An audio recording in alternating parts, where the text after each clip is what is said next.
এই মুহূৰ্তত জনাবলৈছো এটা ব্ৰেকিং নিউজ। গৌৰীপুৰ বালাজানত ভয়ংকৰ পথ দুৰ্ঘটনা। বালাজান উৰণীয়া সেতুত সংঘটিত হয় ভয়ংকৰ পথ দুৰ্ঘটনা। দ্ৰুত গতিত বাইক আৰু ই ৰিক্সাৰ মুখামুখি সংঘৰ্ষ। সংকটজনক অৱস্থাত ই ৰিক্সা চালকৰ লগত আন এজন ই ৰিক্সা চালকজন ঢেপঢেপি গাঁৱৰ জয়দেৱ আৰু বাইক চালকজন বালাজানৰ মস্তাকিম বুলি জানিব পৰা গৈছে।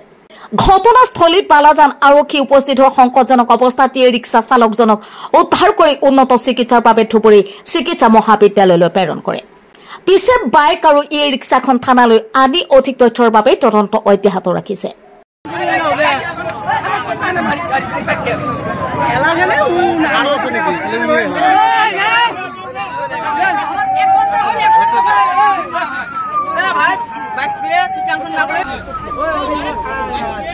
फटाफट खुलो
গৌৰীপুৰৰ পৰা ছফিউৰ ৰহমানৰ ৰিপৰ্ট ডেইলি 24।